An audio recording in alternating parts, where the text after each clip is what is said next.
Morning, शुभ सकाळ मित्रांनो. सकाळचे 6:15 वाजलेत, 6:15 साडेसहा झालेले आहेत. मी बाहेर फिरतोय. परिसरामध्ये भरपूर पाणी साचलं आहे. आमच्या बिल्डिंगच्या परिसरामध्ये कविवर्य नारायण सुर्वे यांच्या घरामध्ये, तिकडे घराच्या बाहेर पाणी साचलेलं आहे. तर तिकडेच गेलो होतो बघायला. मी त्यांच्याकडे जात असतो मी नेहमी.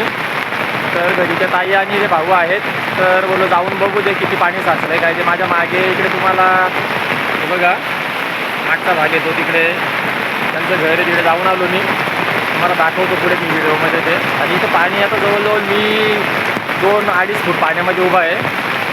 जोरदार पाऊस चालू आहे इकडे. आणि त्याच्यामुळं पूर्ण आमच्या नेरळच्या गंगानगर परिसरामध्ये पाणी भरपूर साचले सकाळपासून. ते तुम्हाला दाखवतो मी किती पाणी कुठे कुठे साचलं आहे ते.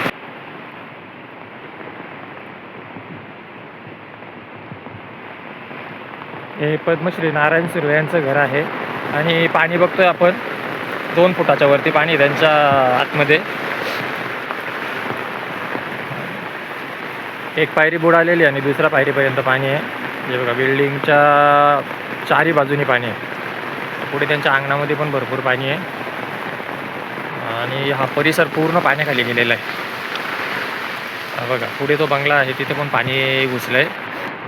तिथे पण लोक बाहेर पाणी काढतात, बघतो आपण. ते बघा त्यांनी पाणी काढायला लावलं आहे. अजून थोडा वेळ असंच पाणी पडत जर राहिला तर त्यांच्या घरामध्ये पाणी जाईल. मी आता जाऊन आलो तिथे. तर अंगणामध्ये पाणी साचलेला. ती 3 जण, आई वडील आणि तो मुलगा, पाणी बादली भरून बाहेर टाकतात. पण वरचा पाऊस चालूच आहे आणि बाहेरून पाणी आतमध्ये येतो. तर किती पाणी जर बादलीमध्ये बाहेर काढला तरी तो कमी होणार नाही. त्याला मोटर वगैरे पंप लावावं लागतील 1-2. एवढा पाणी साचलं इकडे. कारण की 2 फुटापेक्षा जास्त पाणी त्यांच्या अंगणामध्ये साचलेलं बंगल्याच्या. हा परिसर बघा पूर्ण पाण्याखाली गेला आहे. नेरळ गंगानगरचा परिसर आहे हा. आणि हा पद्मश्री नारायण सुर्वे यांचा घर आहे. ती बिल्डिंग एक खाली ते राहायचं इथे. वारा भरपूर आहे मंडळी इकडे.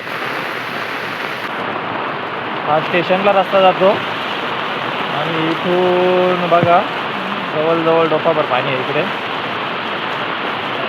इथे जास्त आहे टर्नवरती. इथून पाणी पास नाही होत. ही समोर पिवळ्या कलरची दिसते ती आमची बिल्डिंग आहे. आणि इकडे बघा किती पाणी साचले. हा पूर्ण रस्ता आहे ना स्टेशनला जाणारा आणि मेन रोडचा, पूर्ण पाण्याखाली आहे.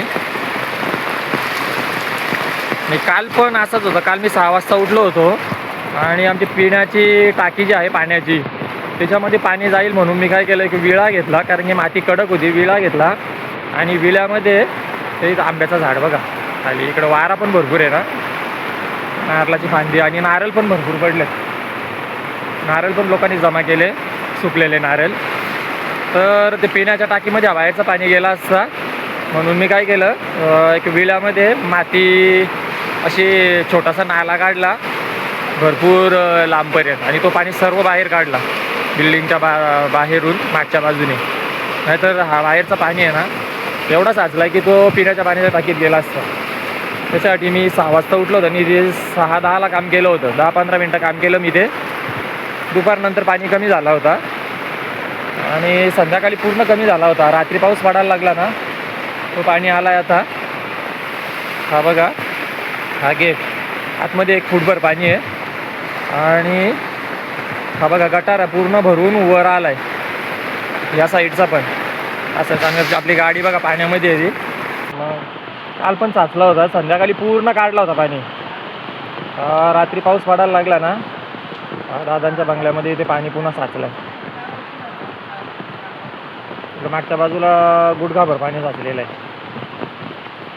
आणि इथे पण हे बघा जावयांच्या बिल्डिंगमध्ये पण इकडे पाणी साचलेलं आहे. त्यांना बाहेरच निघायला नको. पुढे सायकल दिसते तिथून एंट्री आहे त्यांना. हे बघा इथे आहे ना, इथे जवळजवळ 2.5 फूट 2 फुटापेक्षा जास्त पाणी आहे. इथे जवळ आहे, पुढे जास्त पाणी आहे तिकडे. आणि तिथून पाणी कसं वाहतं तुम्हाला प्रवाह दाखवतो मी. इकडून बाहेरून जाऊन आतून जातो बिल्डिंगच्या. आणि पाऊस बघा जोरदार पाऊस चालू आहे आणि वारा पण आहे एकदम दमदार पाऊस पडतो इकडे, एकदम जोरदार आहे. आणि वारा पण खूप आहे. पूर्ण परिसर आमचा पाण्याखाली गेला आहे, पूर्ण जलमय झालं आहे. तर सध्या मी जातो, आमचा मेन रोड आहे. गाडी आली बाजूने, बघा मला आता गाडी जातो.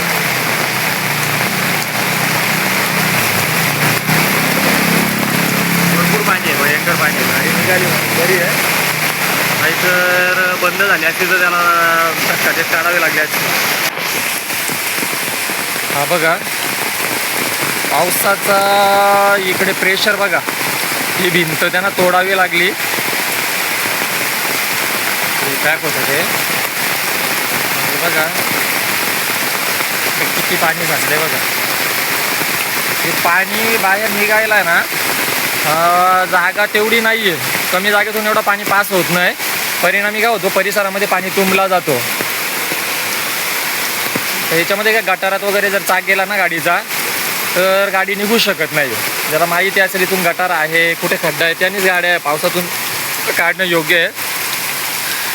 दुसरं काय तर ट्रान्सफॉर्मर आहे आणि खाली डिस्ट्रीब्युशन बॉक्स आहे. डिस्ट्रीब्युशन बॉक्सपर्यंत पाणी जर गेला ना तर लागलीच वाट, सगळ्या इकडं करंट व्हायला जाईल आणि त्याच्यात अपघात होण्याची शक्यता आहे. ते नाकारताच येणार नाही, कारण की मेन रोड आहे, परिसरामध्ये एंट्री करण्याचा मेन रोड आहे.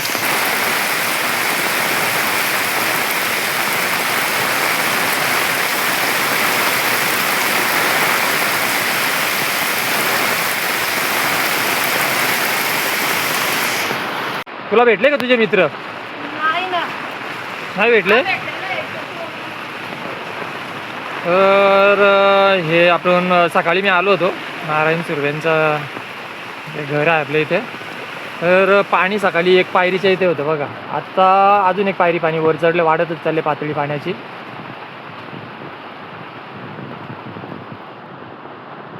पावसाचा जोर काही कमी होत नाही आहे, त्याच्यामुळे इकडे परिसरामध्ये पाणी भरायला सुरुवात झालेली आहे.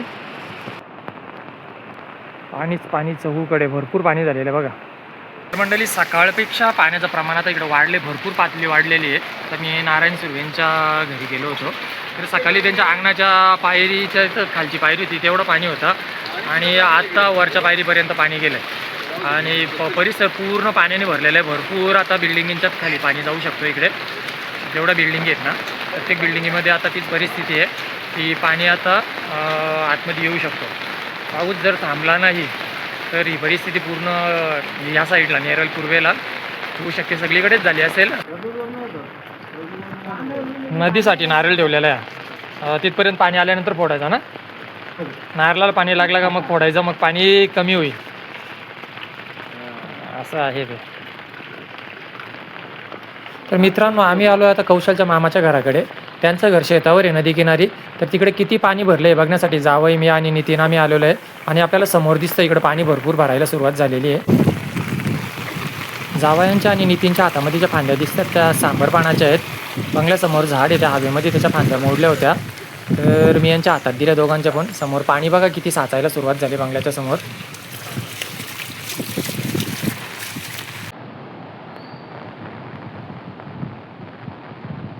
नदीला भरपूर पूर आलेला आहे आज, कालच्यापेक्षा जास्त पाणी आहे. बघतो आपण समोर इथे भावरा मारतोय पूर्ण झाडाच्या सेभोवती.